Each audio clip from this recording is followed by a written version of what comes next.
The story starts in 2019, not in a courtroom, not in an archive, but inside a wall. A plantation house in Beaufort County, South Carolina, was being torn down. To the workers, it was just another old building going down under the weight of time and heavy machinery. Then one of them hit something solid inside the wall. Wrapped in oilcloth, stiff with age and dust, was a folded bundle of paper. The ink was faded, the edges brittle, but when they peeled the cloth away and opened it, the words were still there. It was a letter dated 1831, written by a white overseer named Edmund Hale, addressed to his brother William in Charleston, and it had never been sent. Hale could easily have dropped this letter in the post and washed his hands of the thoughts inside it. Instead, he sealed it in oilcloth and hid it where no one would find it while he was alive. He was not trying to be remembered. He was trying to bury something that terrified him. The letter begins like any piece of routine plantation correspondence. Talk of crops, weather, labor, but then the language shifts, the sentences tighten, the tone changes. "There is a Negro here," Hale wrote, "who knows things he should not know. He speaks of events before they happen. The slaves believe he carries the spirits of his ancestors in his blood. I have whipped him until my arm ached, and still he looks at me with eyes that see through time itself. I fear this man, William. I fear him more than any living thing." That one paragraph changed everything historians thought they knew about that plantation, because when researchers checked Hale's letter with surviving ledgers and records, they found the man he was talking about. In the plantation ledger, the man was listed by the name the system forced on him, Jim. But that was not his real name. His real name was Jabari Mansa, and what happened to him, what he did and what he taught, became one of the most deliberately erased stories in American history, because Jabari didn't just resist slavery by running, fighting, or trying to escape. He did something far more dangerous to the system that held him. He refused to surrender his mind. The pieces of his story were never meant to survive. Plantation owners burned records when they got nervous. Court files went missing. Testimony was buried, misfiled, or quietly ignored. But not everything disappeared. Scraps did survive. A forgotten court transcript. An auction receipt with a name that didn't fit. Pages from an overseer's journal. Letters like Hale's that were hidden instead of destroyed. And, most importantly, memories. Oral histories collected from formerly enslaved people decades after emancipation. Stories passed down from grandparents to grandchildren who understood that what was not written down could still be preserved in the human mind. When historians finally laid those fragments side by side, a pattern emerged. They revealed something plantation owners in the 1800s understood perfectly, but almost never admitted in public. The most dangerous slave was not the one who ran. Not the one who picked up a weapon. Not even the one who plotted rebellion. The most dangerous slave was the one who remembered, the one who refused to let the system erase who he had been before chains. That was what terrified Edmund Hale.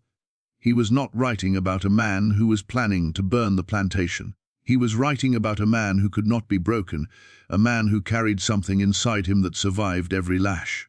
Jabari arrived in Charleston Harbor in August 1807, 1 month before the United States formally banned the Atlantic slave trade.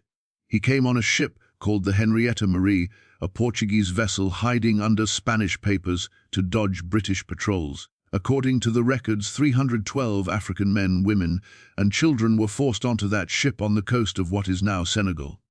By the time the ship reached American waters, 127 were still alive. The rest were thrown into the ocean, their bodies feeding sharks that had learned to follow slave ships across the Atlantic like vultures trailing an army.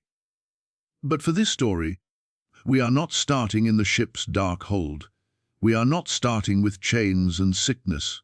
We are starting with what Jabari brought with him that no shackles could touch. Long before the Henrietta Marie left the African coast, Jabari had already been trained in something his captors could not see and could not measure. He came from the Wolof world, in what is now Senegal, a culture built on memory. For centuries, the Wolof had relied on oral tradition to protect their history. They had griots, master storytellers whose entire lives were dedicated to remembering.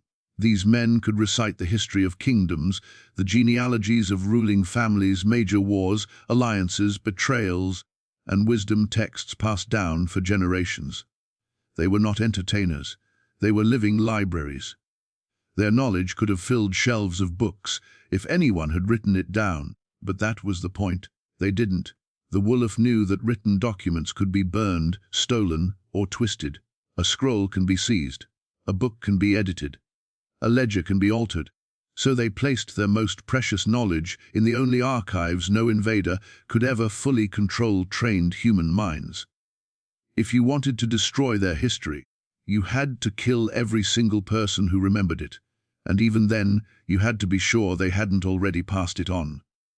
Jabari's grandfather was one of those men, not the highest-ranked griot at court, but respected. His family had status. They were not royal, but they were not peasants either. They lived in that middle layer of society that traders and local collaborators quietly targeted. Educated enough to be useful, not powerful enough to be protected. When French and Portuguese traders built forts along the coast, they did not want just anyone. They paid local chiefs to provide captives who fit specific requirements: young, healthy, and useful. The contract did not say, future storytellers or keepers of history. It did not need to. It specified ages, strength, no visible disease. But everyone involved understood something unspoken. The most profitable captives were people from families who could think, organize, and adapt. People whose skills could be converted into labor value in the new world. That is how they came for Jabari. He was 17 when the raiders arrived during the dry season. Men from the local chief's faction, men who spoke his language, men he might have seen in markets, came not as enemies in war, but as contractors fulfilling a deal. This was not a chaotic raid. This was business. The chief had agreed to supply 50 young men to a Portuguese trader named Valentim da Silva, ages 15 to 25, no obvious injuries, no sickness. Payment: textiles, rum, iron bars, the currency of human trafficking in that era. The chief's men moved through the region with cold precision. They took young men from families with education or skills. Sons of griots, sons of merchants, sons of minor officials, not random villagers, future leaders. Jabari was captured near a fishing village, along with 5 others. All of them were from families with some standing. All of them had been raised to inherit responsibility in their communities. They were taken to a stone fortress on the coast, a holding pen built specifically for human cargo. It wasn't a prison in the way we usually imagine prison. There were no individual cells, no trials, no sentences. It was a warehouse, bodies stacked mentally and physically, waiting to be shipped. For 3 weeks they were crammed into dark rooms, chained together, given barely enough food and water to stay alive. Disease spread fast. Some people broke inside their own minds before a ship ever left port. Some captives went silent, staring at nothing, their eyes already gone. Some attacked guards, knowing they would be killed, preferring a quick death on this side of the ocean over a slow one on the other. Most did something else. They watched. They listened. They tried to understand the machine that had swallowed them. Jabari did exactly that. This was not heroism. It was survival. The same way a warrior studies an enemy before a battle, he studied the system that had taken him. How many guards? What routines? Who gave the orders? Which days were ships loaded? Which captives survived longer? Which ones broke first? During those weeks in the stone fortress, Jabari met a man who would shape everything that came after. The man was older, maybe around 40, with the presence of someone used to being listened to. His name was Boubacar Diop, and he had been a griot of far higher rank than Jabari's grandfather. He had not been captured by chance. He had been sold, not by Europeans, but by rivals. A political faction that wanted him gone had handed him over to the Portuguese, trading influence at home for iron and liquor. It was betrayal layered on top of betrayal. But even in chains, Boubacar understood the true stakes. One night, when the guards were distracted, he leaned close to Jabari and spoke quietly. "Listen to me carefully," he said. "They think they are just stealing bodies. They are not. They are trying to erase worlds. He explained it in terms Jabari could never forget. They will try to make you forget your name. They will beat your language out of your mouth. They will call you what they want until you start to answer to it. They will force you to live so deep in pain that you stop remembering anything that came before. Then he told Jabari the one thing that changed his life.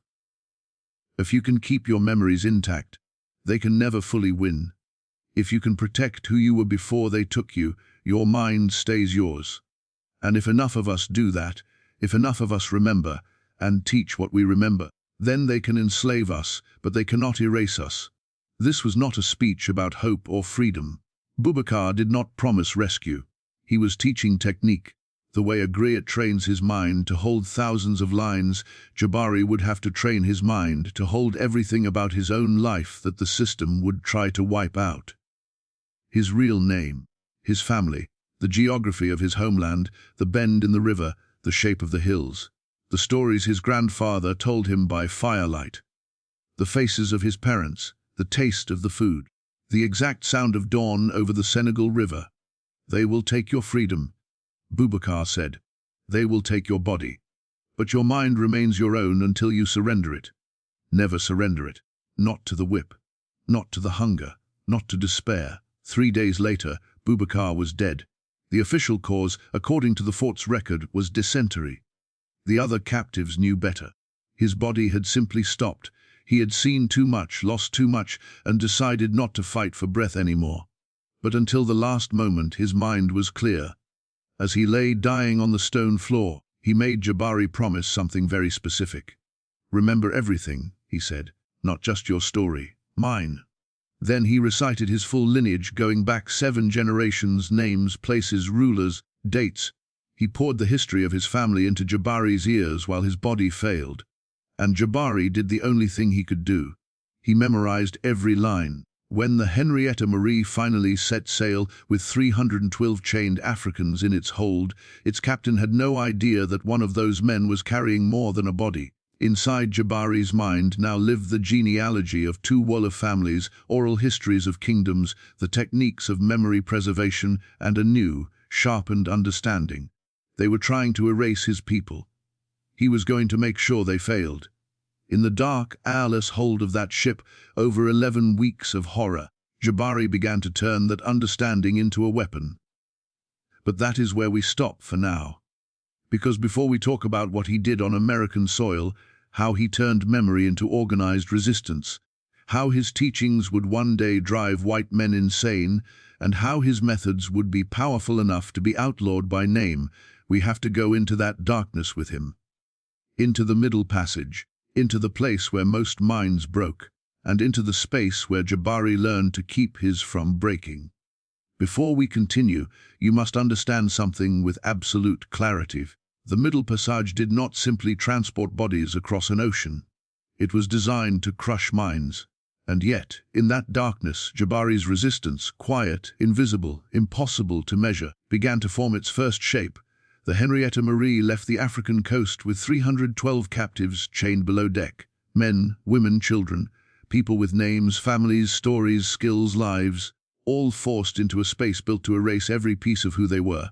For 11 weeks, Jabari lived in that suffocating darkness. No light, no room to stretch. Barely any water. The smell of blood, sweat, urine, and death packed into the wood. The sound of coughing that turned into silence when another person slipped away. The ship's surgeon, Dr. Henrik Costa, kept clinical notes. Notes that historians later found and quoted because they were written by a European hand.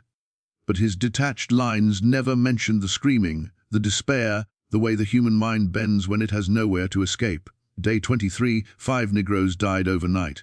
Day 47, day 66, water stores low but sufficient. Numbers, logistics, inventory. But those lines hide what was actually happening in that hold.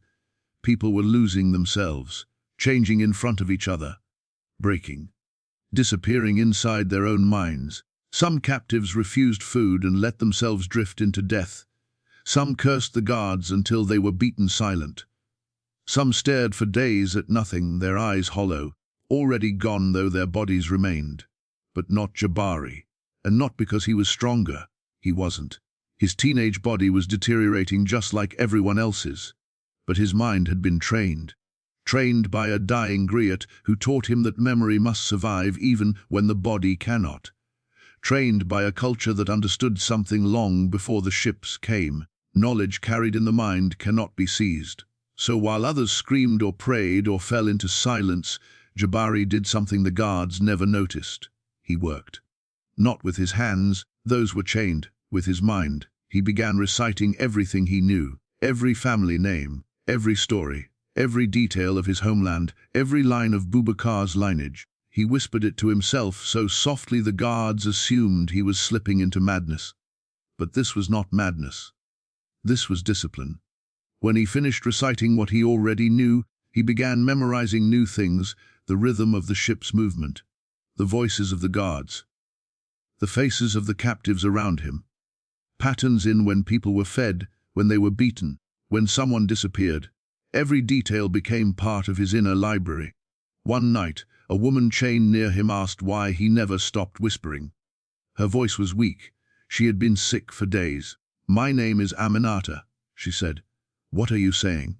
Jabari explained the memory practice, how it kept the mind awake, how it kept despair from erasing identity. Aminata understood in seconds. Her father had been a merchant.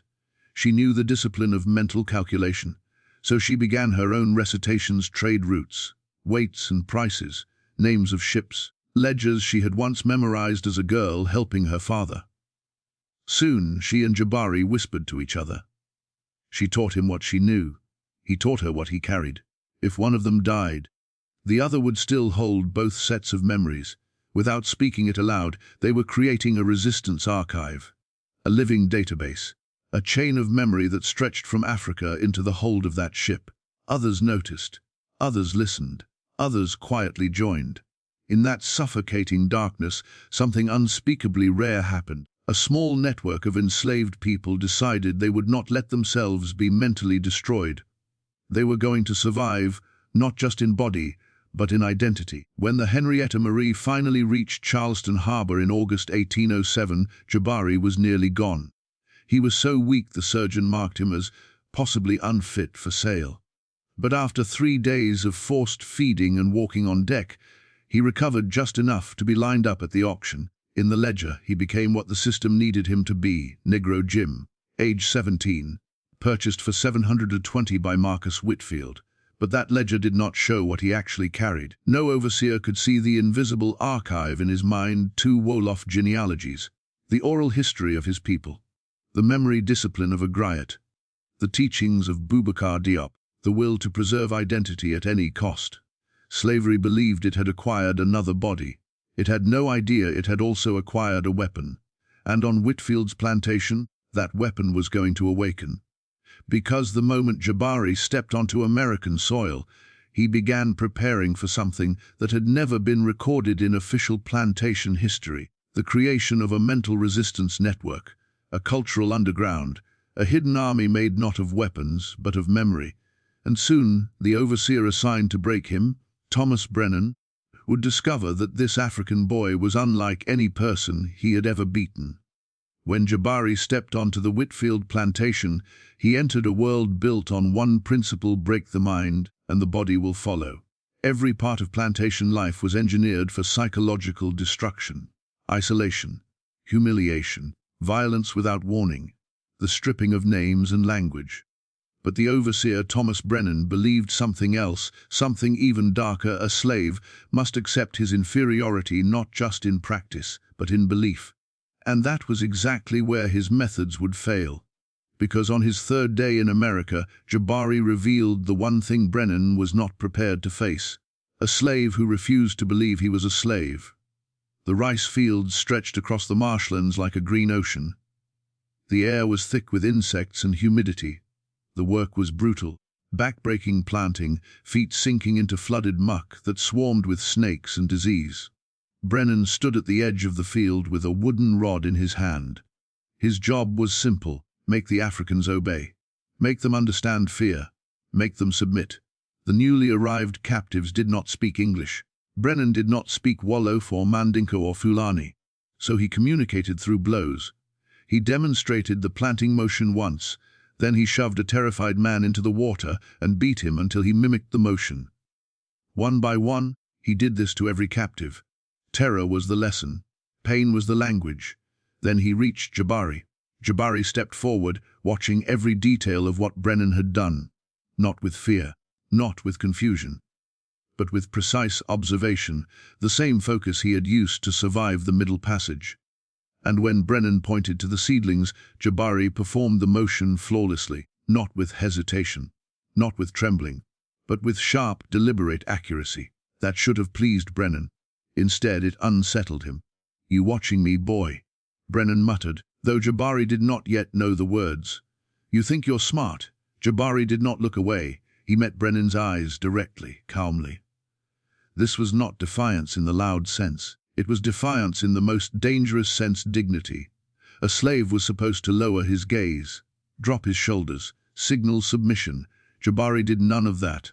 Brennan hit him, a sharp crack of wood against skin. The sound echoed across the fields. Jabari did not flinch. The next strike came harder. Still nothing, no cry, no recoil, no surrender. For 30 long seconds, Brennan beat him. And 30 times, Jabari looked straight into his eyes. Brennan stopped, not because he wanted to, but because he suddenly understood something terrifying. Violence could correct disobedience. Violence could crush rebellion. Violence could intimidate, silence, or control. But violence could not break whatever lived inside this African's mind. The other enslaved people were watching. Brennan saw it. If he continued beating a man who refused to react, he would reveal an uncomfortable truth. The whip had limits. Pain had limits. Fear had limits. And there existed something inside Jabari that the plantation system could not reach. Brennan backed away, sweating, shaken, humiliated in the way only a man who relies on fear can be humiliated. That night in his logbook, he wrote, "New Negro shows defiant character. Recommends strict monitoring. Potential influence on others." He had no idea how right he was. Because that night, while the plantation slept, Jabari began the quietest rebellion the South would never understand and never forgive. The slave quarters were cramped, wooden structures smelling of smoke and sweat. Bodies lay close for warmth and safety. But Jabari stayed awake, whispering.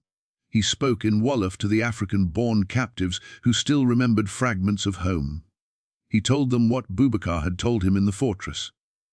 "They will try to take your name. They will try to take your language. They will try to make you believe you were always a slave." Then he drew a breath and began reciting. "My name is Jabari Mansa, son of Wayne Mansa, grandson of Fode Mansa, whose father was a griot of the Wolof people." He recited his entire lineage. Then he recited Boubacar's. Then he asked each person to tell him theirs. One by one, the Africans spoke quietly into the darkness, reclaiming identities the system had tried to erase. Names whispered like prayer. Histories spoken aloud for the first time in months. A living archive was forming. Within 2 weeks, 15 people could recite multiple genealogies, Jabari's, Boubacar's, and their own. Within a month, they had begun teaching the children. That was the true battlefield. Children born on the plantation had never seen Africa, never heard its languages, never learned its stories. To the owners, these children were the perfect slaves, clean slates ready to be shaped into obedience. But Jabari understood something deeper. If African identity could survive in the children, slavery's ability to erase a people would fail. So he worked with patience. Quiet, subtle, invisible to anyone who did not know how to look. In the fields, he spoke aloud to himself about African plants and their names. In the evenings, he told stories near the children's quarters, stories of kings, warriors, and ancestors. At night, he taught whispered words, Malo, and Docs, Sunu. White overseers heard only meaningless sounds. Children heard the return of a world they had never been allowed to know. It was the most dangerous thing happening on that plantation, and no one white realized it. But Brennan eventually sensed something was changing, a tension, a spark, a quiet confidence in the eyes of people who were supposed to be broken. He couldn't describe it. He didn't know who was responsible. But he felt it like a splinter in his mind. And when he overheard 2 children speaking African words in 1812, he finally understood someone was teaching. Someone was rebuilding what the system was designed to destroy, and his suspicion fell instantly on the one person whose eyes he had never been able to break. Jabari. Brennan's fear was growing. The plantation owner's anxiety would soon follow, and when the authorities finally realized what Jabari was doing, their reaction would be swift and brutal. Because this was no longer just memory preservation. This was organized cultural resistance. This was education. This was the beginning of the thing plantation owners feared more than rebellion, a slave population that understood its own history. By 1812, something invisible yet powerful had begun to spread across the Whitfield plantation. It did not look like rebellion. It did not look like sabotage. It did not look like any threat the slave system had been trained to expect. But it was there, quiet, patient, growing like a root system beneath the soil. Children who had never seen Africa were repeating Wolof words. Men who had forgotten their original names were whispering them again at night. Women who had spent years believing they were nothing more than property were remembering who they had been before chains. And at the center of this unseen transformation was Jabari. He worked the rice fields like everyone else. He followed orders. He bowed his head when the overseer passed.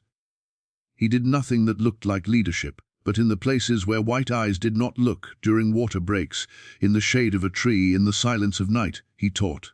Not rebellion, not escape, not violence. Identity. Because identity was the one thing slavery needed to destroy in order to survive. And identity was the one thing Jabari was determined to rebuild. On plantations across the South, enslaved children were considered the safest population. They were born into the system. They had no memory of Africa. No stories. No language besides English or Creole. No cultural anchor to resist the identity the slave owners crafted for them. To the masters, these American-born children were the ideal slaves. Predictable, obedient, psychologically blank. But to Jabari, they were the future. If they could carry memory, if African identity could survive in their minds, then the system's greatest weapon, cultural amnesia, would fail. So Jabari approached them with the same discipline a griot uses when teaching an apprentice. Gently, softly, skillfully.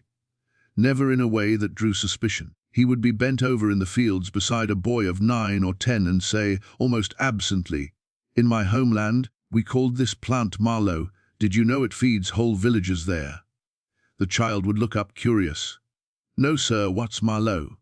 And Jabari would explain, with careful detail, about West African cooking, planting, harvesting, wrapping history inside something ordinary so it passed beneath the overseer's notice. Another evening, he might walk past the children's quarters and pause just long enough to tell a story. Not a sermon, not a lesson, just a tale. "Let me tell you of a warrior named Sundiata." And before the children realized it, they were learning epics, the very epics their ancestors once told under moonlight across the Atlantic. For the white overseers, these were simply old Negro tales. Nothing dangerous, nothing worth stopping. For the children listening, these stories were revelations. They came from kingdoms. They came from people with history. They came from ancestors who were not slaves. Imagination became resistance. Memory became inheritance. Identity became armor. Biranan felt it fast. The overseer could not put it into words. He could not articulate the shift he sensed. All he knew was this: the slaves had changed. They still worked. They still obeyed commands. But something in their posture had altered. A spark, a confidence, a sense of quiet self-possession that unnerved him. Brennan's job was to break people, to reduce human beings into obedient tools, to ensure that fear flowed downward and obedience flowed upward. But now, in the eyes of the slaves, he saw something that did not belong on a plantation. Knowledge, self-respect, memory. He couldn't prove anything. He couldn't write it down as evidence. But he felt it. And it made him afraid. In 1812, everything changed. Brennan overheard 2 plantation-born children speaking to each other in a language he did not recognize. They were laughing, playing, using words he had never heard from their mouths before. He stopped them. "Where did you learn that?" The children froze. And like all enslaved children taught to survive through instinct, they lied. Mama sings funny songs sometimes, we just copy them. But Brennan was no fool. He had seen something too deliberate in their speech, too structured. This wasn't mimicry. This was learning. He took his discovery straight to Marcus Whitfield, the plantation owner. Whitfield dismissed the possibility at first. African languages, African teaching. Impossible. Absurd. But Brennan insisted on testing the children. One by one they were questioned. Fear made them clever. They gave half-truths, misdirections, innocent smiles. Whitfield could not prove wrongdoing, but the seed of suspicion had been planted, dangerous suspicion, and at the center of it stood one man, the African who never lowered his eyes. Teach Yeslo Unavailable. From that moment forward, Jabari lived under tighter watch. More surveillance, more restrictions, more rules designed to suffocate communication. No talking during work, sleeping quarters rearranged, assignments separated, random checks at night. But the truth was simple, it was too late. A network had already formed, knowledge had already spread. Children had already carried memory back into the community. Jabari's brilliance was that he had never built a system that relied on his presence. He didn't need to be there for it to continue. The others taught each other. The stories traveled. Identity reproduced itself through memory. Even if Whitfield had killed Jabari that day, the teachings would have lived on. The weapon he had forged, memory, was already out of his hands and into dozens of minds. That was what Brennan sensed. That was what Whitfield feared. That was what the white world could not allow. And so in 1814, after 7 years on the plantation, Whitfield made a decision that would change everything. Remove him. Sell him. Get him off the property before he transformed the entire enslaved population. But Whitfield did not understand who Jabari truly was. He did not understand that selling him did not stop the spread, it multiplied it. Because Jabari was about to be chained into a marching coffle with 43 strangers. And those strangers were about to learn the most important thing Jabari carried, how to remember. When Marcus Whitfield finally sold Jabari in 1814, he believed he was solving a problem, removing a dangerous influence, cutting out the root before it spread deeper, protecting the plantation's fragile order. He could not have been more wrong. Because the moment Jabari was chained into Harrison Webb's coffle, his teachings were no longer confined to one plantation. They were about to spread across an entire region. The slave coffle was one of the cruelest mechanisms of the domestic slave trade. 40 or 50 enslaved people, chained neck to neck, wrist to wrist, marched hundreds of miles from the coast to the deep south. No wagons for the enslaved, no rest except a few hours on dirt, no mercy for the weak. Those who stumbled were beaten. Those who collapsed were whipped until they stood again. Those who could not stand were left behind to die. This was not transportation. It was forced migration by terror. And for most people in a coffle, it was the beginning of their final descent into a life that would kill them within a decade. But Jabari saw something different, a terrible opportunity. The coffle contained 43 enslaved captives, men taken from plantations, young women sold after childbirth, boys separated from parents, Africans who had only been in America for weeks. They did not speak the same languages. They did not know each other's stories. They had no reason to trust. But they were chained together, forced to walk together, forced to breathe the same dust, forced to endure the same darkness every night. This was Jabari's new classroom. The first night, when the sun went down and Webb's men drove the coffle off the road to sleep under trees, the enslaved people expected only exhaustion and fear. Instead, they heard something unexpected. Jabari's voice, soft, calm, measured. "What is your name, your real name?" The person beside him did not answer, or did not understand. So Jabari tried again, in Mandinka, then in Wolof, then in broken English. Eventually a man whispered his true name, then his village, then his lineage. Jabari repeated it back to him word for word, memorizing it instantly. Then the next person spoke, and the next, and the next. Their stories spilled into the night. A hunter taken near the Niger, a woman whose newborn had been sold the previous month, a boy who remembered only his mother's song, a man who had seen his entire family killed during his capture. Each story Jabari took in like a vessel. By dawn he carried the true names and histories of more than 20 people, and he began teaching memory techniques, breathing patterns to steady the mind, how to recite lineage, how to hold trauma without letting it break identity. That night, the first seed of something extraordinary took root. 3 enslaved strangers turned into witnesses, each holding pieces of one another's humanity. Teach ma chol. Every night the same thing happened. Every night the archive grew. Jabari taught them how to pass memory safely, how to recite entire genealogies without losing precision, how to describe their suffering in ways that preserved truth instead of drowning in it. He was turning trauma into testimony, pain into evidence, survival into knowledge. Some nights, Aminata's trade techniques echoed in his mind, and he taught mathematical memory, how to count days, miles, patterns of the march. Other nights, he taught quiet, shielding techniques, inherited from Wolof griots, how to hold on to oneself even when the world tried to erase you. And the Koffel followed him, absorbing everything. The guards assumed silence meant obedience.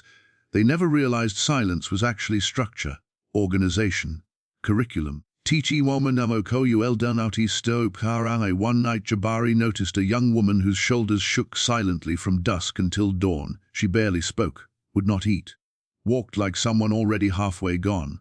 When he finally managed to stand beside her during a rest, she whispered, "They took my son 2 days before they sold me."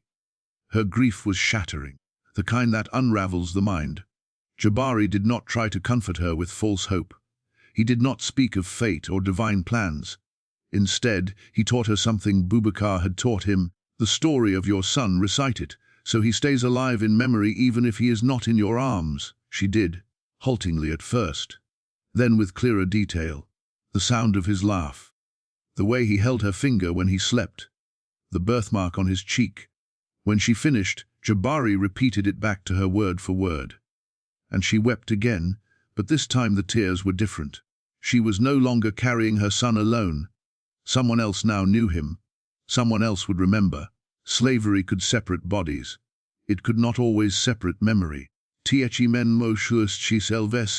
were others who had sunk so deep into despair that they barely responded to their own names. Men who had stopped speaking. Men whose eyes were empty. Jabari treated them as if they were griot apprentices. He asked them to recall small things first. The smell of a certain tree, a river path, a favorite childhood food, a lullaby. Sometimes it took hours, sometimes days, but slowly the emptiness cracked. Because memory was not simply about remembering history. Memory was identity. Memory was resistance. Memory was healing. And one by one those men began speaking again. By the time the Koffel reached Montgomery, Alabama, after nearly 2 months of marching, Jabari had become something the slave system had never accounted for: a human library that grew every day. He now carried were the genealogies of more than 40 African families, testimonies of abuse from multiple plantations, memories of children, villages, ancestors, detailed accounts of the march itself, and yet, even more dangerous, the others had begun carrying pieces of each other as well. If Jabari died, the archive would not. If one of them died, their story lived in someone else's mind. The slave Koffel system was intended to scatter people so thoroughly they could never rebuild community. But that march had done the opposite. It had created a network, a chain of memory stronger than iron. Most of the Koffel was sold at Montgomery. But Jabari, along with 7 others, was transported further, 100 miles deeper into Alabama, to the plantation of Samuel Crawford. Crawford owned more than 200 enslaved people. A cotton empire built on exhaustion, disease, and death. It was one of the most brutal plantations in the region.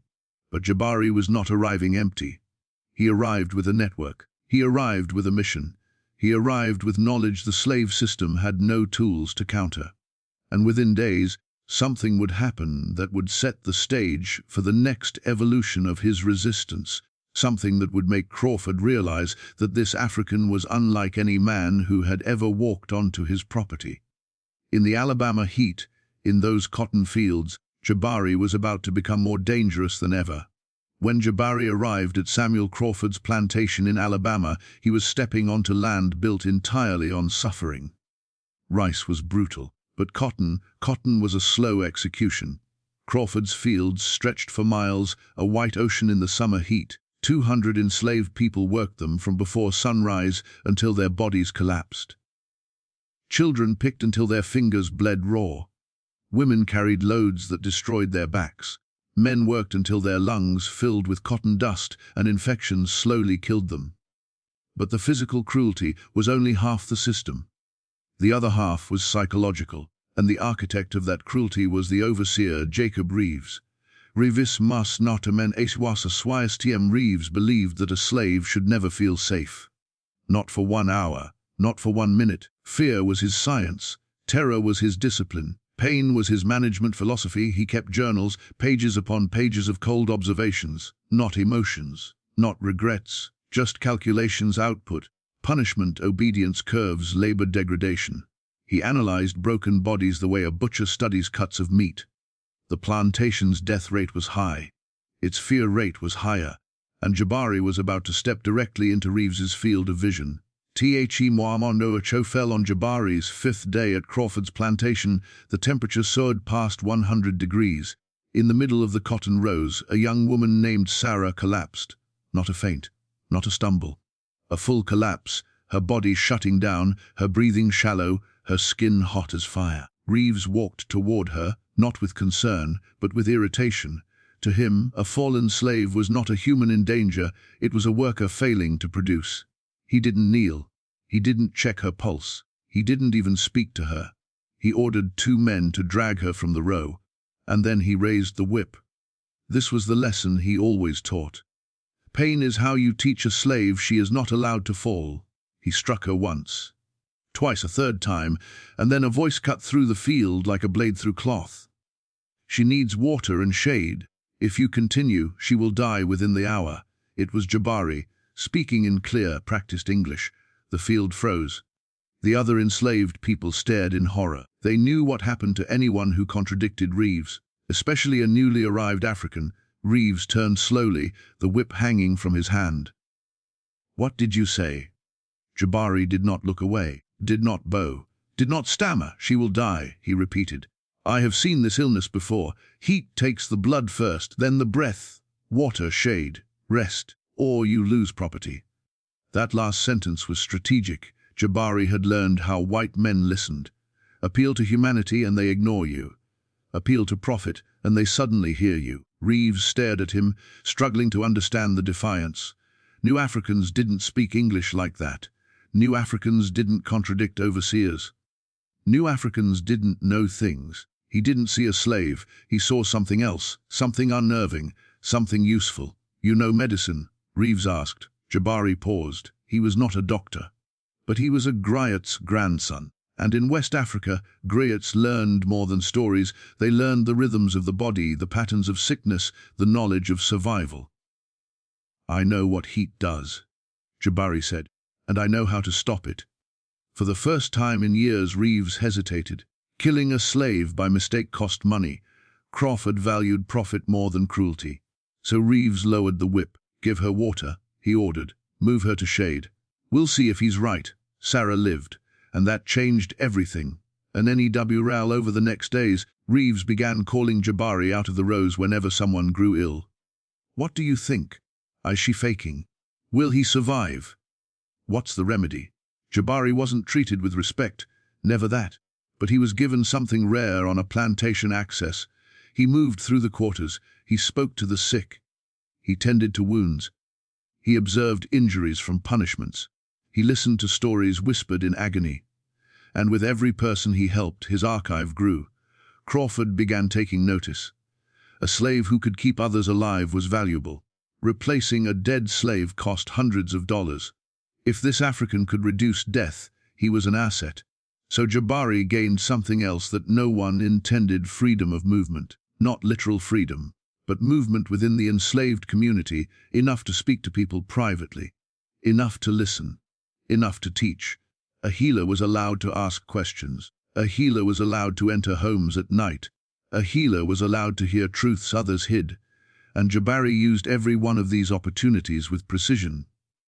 Not to plan escape, not to spark rebellion, not to poison overseers, to preserve identity, to strengthen minds, to rebuild what slavery tried to destroy.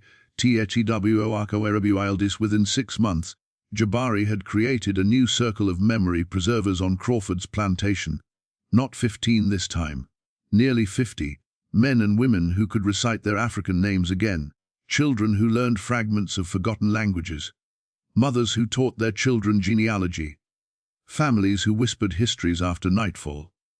It spread quietly, like embers under ash, invisible to white eyes, bright to everyone else. By the time Crawford sensed something was wrong, when he ordered surprise inspections and cracked down on gatherings, the network was already self-sustaining. Teaching no longer depended on Jabari. Memory had become communal. Slavery's greatest weapon, cultural amnesia, was failing. And that terrified Crawford more than open rebellion. Violence he could crush. Escape he could punish. Conspiracy he could kill. But this invisible rebuilding of identity, he could not touch. And so in 1821, Crawford asked himself the question every master eventually asked about a slave he could not control. How do I remove this without making him a martyr? The answer would send Jabari deeper into the South, deeper into danger, and deeper into a destiny the slave system could never have predicted, because soon Jabari would meet a Methodist minister who would give him a weapon far more powerful than memory alone: literacy. By 1822, Samuel Crawford had grown uneasy. He could not explain it, could not measure it, could not name it, but he felt something shifting on his plantation. His slaves were not rebellious, they were not violent, they were not resisting work. They were aware.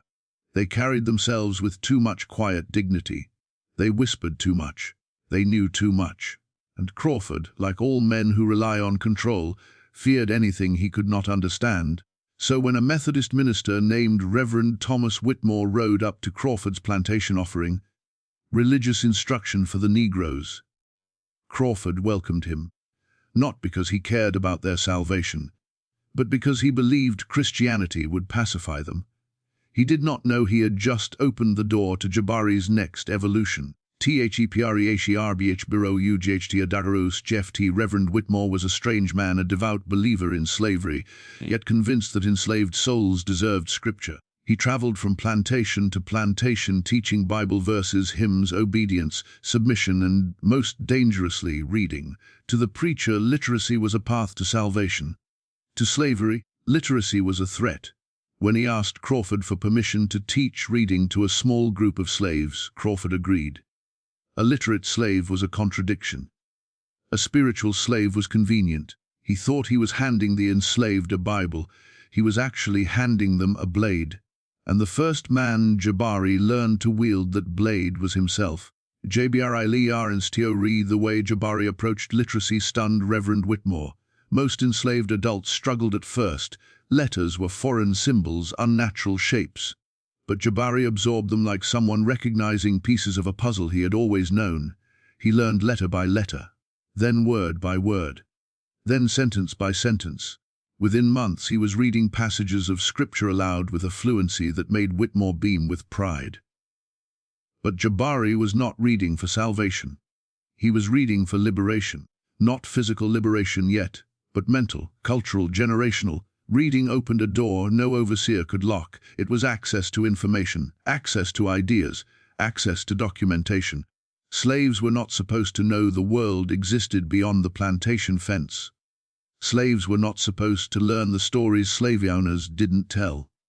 Slaves were not supposed to understand law, politics, rebellion, geography, or possibility. Jabari understood all of these things now, and more importantly, he could teach them. Lutas Spree Asa Ccret Fire. Jabari did not teach reading the way white people taught reading. He taught it the way griots taught epic memory, through rhythm, pattern, repetition. At night, in dark quarters, he drew letters in the dirt. He whispered phonetic sounds. He linked English words to African words to help people remember. He taught, Momaga mother undox de water sonu. Our slaves who learned a single word were taught how to teach that same word to someone else. By 1827, Nearly 30 enslaved people on Crawford's plantation could read at a basic level. Most could write their names. Some could copy entire Bible passages. A few Jabari's closest students could write sentences describing their own lives.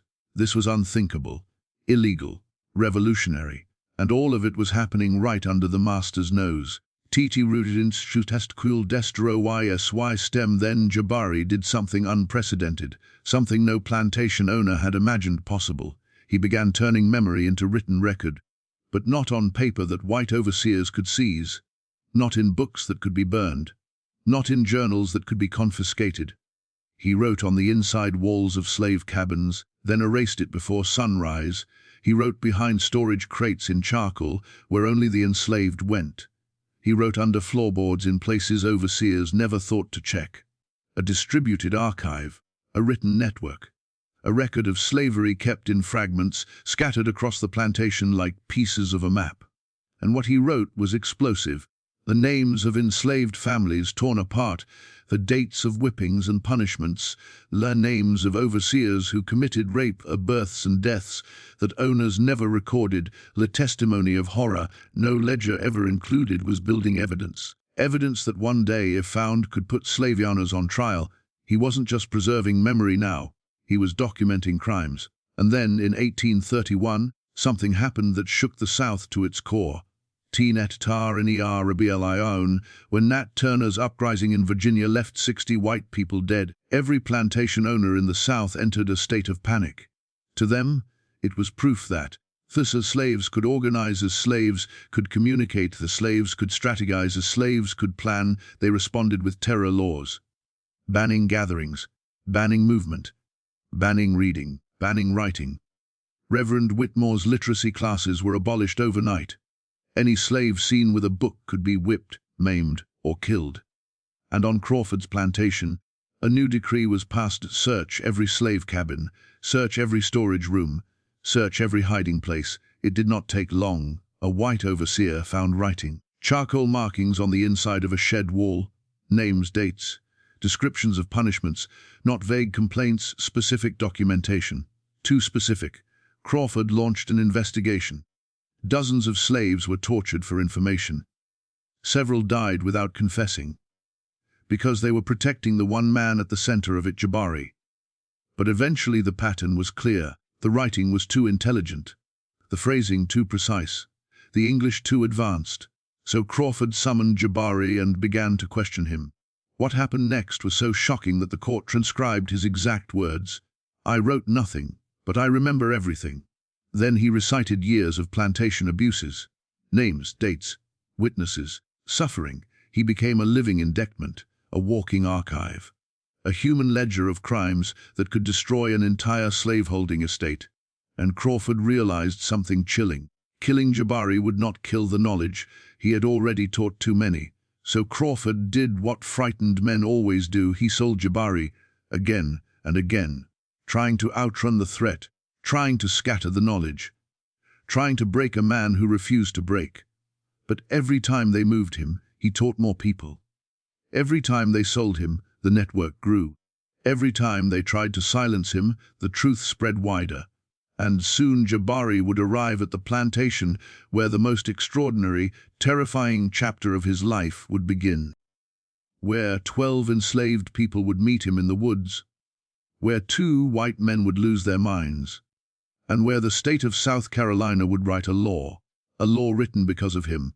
By 1844, Jabari Mansa had already lived through 4 plantations, 2 decades of surveillance, and endless attempts by white men to break his mind. None succeeded. None even understood what he truly was, because Jabari was no longer only a survivor, he had become an institution. A living library, a teacher who created teachers. A threat that traveled plantation to plantation long after he was sold away. And on Edmund Hale's small, isolated plantation, the world was about to witness the most terrifying demonstration of his power. 12 enslaved people from nearby plantations slipped into the woods one Sunday night. No drums, no chants, no torches, just silence, determination, fear mixed with purpose. They met Jabari in a clearing surrounded by tall pines. To a white eye it might have looked like a voodoo ritual. To an enslaved person it was something far more sacred, a remembering. Jabari stood in the center and said softly, "Tonight we teach what must not die." One by one, the 12 stepped forward, not to worship, not to rebel, but to testify. This was the technique Jabari had developed over decades witnessing, speaking trauma with such precision that no listener could walk away unchanged. He trained them in breath, tone, pacing. He trained them to speak like griots. He trained them to turn suffering into a weapon sharper than steel. The testimonis being a woman named Ruth stepped forward first. She spoke of her 2 babies sold at ages 3 and 1. She described the sound of their cries, the taste of her milk still full with no child to drink it, the moment her knees collapsed and she clawed the dirt screaming until her throat bled. Her voice did not break. Her face did not tremble. She spoke like a messenger delivering truth, not emotion. Then an older man named Isaiah stepped forward. He described the middle passage. Not the facts, but the sensations, the burning salt air, the weight of another man's corpse against his shoulder for 3 days, the insects crawling on open wounds in the darkness. He spoke as if he were there again, as if he were putting the listeners there too. Jabari nodded in approval. Their memories were sharp now, dangerously sharp, because when memory becomes clear enough, it becomes impossible to ignore, impossible to dismiss, impossible to forget. Tichi Hadiej Beas Leston nearby in the brush, 2 white hunters, Daniel and William Harding, froze. They had followed the voices out of curiosity, but the moment they heard what was being spoken, curiosity curdled into terror. They had never heard enslaved people speak like this, not beg, not cry. They testified, with accuracy, with depth, with a calmness that made the pain even worse. After only minutes, the brothers began to feel sick. Their eyes watered, their hands shook, their hearts raced. The testimonies slipped under their skin, into their minds, into their memories. They were no longer spectators, they were participants. Ruth spoke again, and Daniel Harding suddenly smelled sweat and iron. He heard babies screaming behind his left ear. He felt the emptiness in his own arms as if his children had been taken. Isaiah described the ship's hold, and William Harding felt water rising to his chin, felt chains around his ankles, felt panic he could not explain. They tried to step back, but their legs refused. They were trapped inside someone else's memories. This was the weapon Jabari had created, and white men had no defense against it. Desco Vrea and Pike, when the enslaved people finally discovered the Harding brothers hiding in the woods, they scattered in terror. Jabari did not run. He simply stepped back into the shadows and vanished like smoke. But the damage had already been done. Daniel Harding began vomiting uncontrollably. He cried for hours. He begged for forgiveness without knowing for what. William Harding collapsed. He screamed that he was drowning. He spoke Wolof words he had never learned. He described African coastlines he had never seen. He suffered hallucinations, waking dreams, flashbacks that were not his own. Doctors had no explanation. Priests failed to cure him. Neighbors whispered, "He has been touched by the Negro sickness." But black communities said something different. Something truer. He felt what we feel. The investigios 3 inquiries began immediately. 1. Local sheriff investigation. They searched for evidence of witchcraft or poison. Found nothing. 2. South Carolina Medical Society doctors wrote, "We cannot explain how trauma transferred into the minds of the Harding brothers." 3. State Legislative Committee. Their conclusion shook the entire slaveholding South. If enslaved people have learned to communicate their suffering with such vivid force that white citizens lose reason, new laws must be created at once. This was fear talking. Pure fear, because the state finally understood what they were facing: a resistance that did not use weapons. A rebellion that did not need swords. An uprising that lived in the mind. Teach EW South Carolina passed emergency legislation in 1845. No more than 3 enslaved people may gather unsupervised. And no nighttime meetings of any kind. Mandatory rotation of enslaved populations between plantations. Immediate isolation or sale of any enslaved person showing or usual intelligence, or absolute ban on teaching slaves any mnemonic practices. They banned memory itself. Because of one man, because of Jabari. THETAOFR Edmund Hale's hidden letter, found in 2019, reveals what terrified him most. He looks at me with eyes that remember every cruelty I have ever committed. I fear he will be remembered, and I will be forgotten. Those were the words of a man realizing the truth too late. He had enslaved someone who could not be enslaved. Jabari did not break bodies, he broke illusions. He broke the lies that held slavery together, and now the state was hunting for him. Not because he ran, but because his mind had become a threat no whip could reach. But what happened next? What Hale did next, no one expected. He did something that changed the entire story, changed every life on that plantation, and set the stage for the final transformation of Jabari Mansa.